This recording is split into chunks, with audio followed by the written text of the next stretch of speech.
Welcome to Tech News of the Week with your host, Bruce Springsteen and the E Street Band. Welcome to Tiki Torch Thursday Luau News Break. Nope, still ain't got it. I was not expecting that.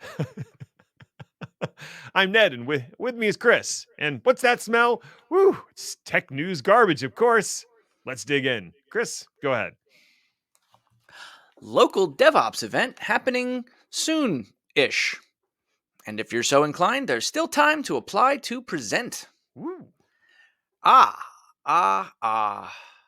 magic of the local tech scene event. Now, as we have talked about before, big conferences are increasingly filled with marketing nonsense and stale bagels, and also body odor. I say this on the eve of the annual DEF CON/Black Hat conference weekend in Vegas, where upwards of 30,000 security aficionados will be in small rooms looking at each other suspiciously.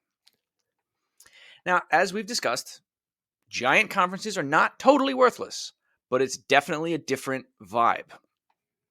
Local events are much more intimate and centered around the local tech scene, making networking opportunities much more valuable. Plus, local events usually cheaper. One event called DevOps Days is coming up in the Philadelphia area, on October 2nd and 3rd. DevOps Days is making its triumphant return from a COVID-caused hiatus.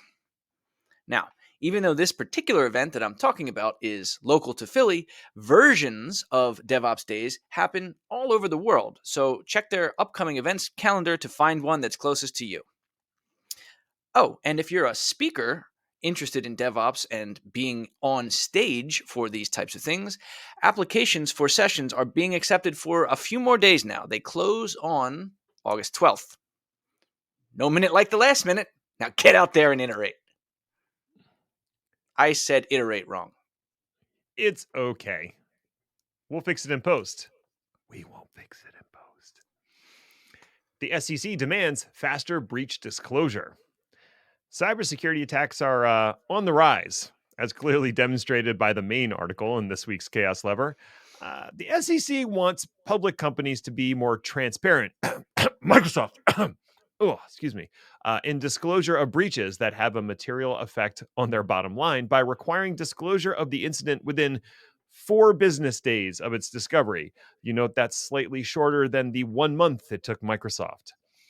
The SEC is primarily worried about investors, that is sort of their bailiwick, but this rule could also assist with standardizing how and when disclosures are made and alert other companies to be on the watch for similar incidents.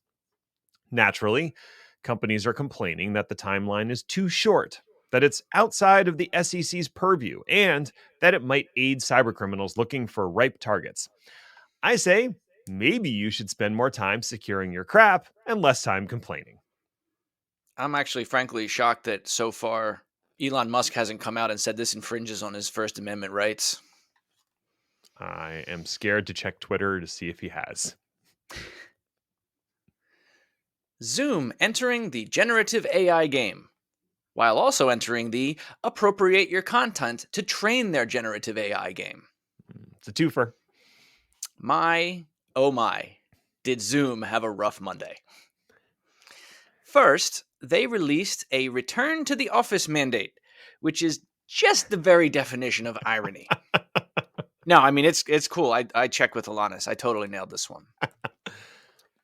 Zoom, the company that made their fortune and reputation on enabling remote work, is requiring its employees to come back to the office for a minimum of 2 days per week or leave. Wow. So apparently this was inspired by the CEO seeing an intern who stayed late one day. Nobody's going to like that intern. Damn it, Derek. You had one job and you stayed there late. He probably fell asleep at his desk. Who are we kidding? Anyway, that mandate pissed off their workforce. I don't know if you're on Blind, but it's quite entertaining over there right now. Not, but I'm about to be. Zoom decided that wasn't enough and decided to double down and piss off their customers as well. This actually happened a while ago, but it took us until now to notice that Zoom silently updated their terms of service to basically say Zoom reserves the right to use customer data to train AI effective July 27th with no opt out. Mm-hmm. You use the service, we use your shit. Yep. This was so outrageous and evoked such a critical storm that Zoom had to release new terms this week that now basically say, okay. We won't use your data to train AI without your consent. But if you use the generative AI features, we're counting that as consent. These people, they do know that like doctors and lawyers use Zoom, right? Or maybe I should put that in the past tense. I would recommend Microsoft Teams, but that whole episode before this one.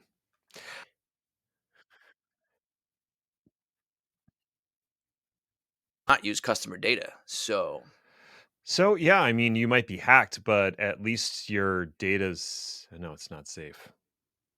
Moving on. yeah, you really landed that plane. Into a lake. First room temperature superconductor seems suspect. On July 22nd, a team of researchers from the Quantum Energy Research Center and KU-KIST Graduate School of Converging Science and Technology, which is, I swear, not a made-up thing, published a paper claiming they had created a room temperature stable superconductor. The material, called LK99, was created from lead, oxygen, sulfur, phosphorus, and copper, mixed and heated to 925 degrees Celsius in a vacuum chamber. The researchers claim that the resulting material has near zero resistivity at room temperature. You are making up so much stuff in this article. Superconductors are immensely useful, and so far have only been created by applying extremely high pressure or incredible cold, like we're talking 0 Kelvin cold. The paper has produced a flurry of activity in the scientific community, with some scrambling to try and reproduce the team's results, while others remain incredibly skeptical about the team's claims. The paper's results actually only show the Messner effect, which is indicative of superconductivity, but it's not a direct proof. Additionally, the team may have forged some of their credentials, and the paper is not peer reviewed. Still, I'm pulling for a positive result. We could all use some good news on the science front since everything else seems to be a complete disaster. Everything's on fire, and it's still somehow absolute zero.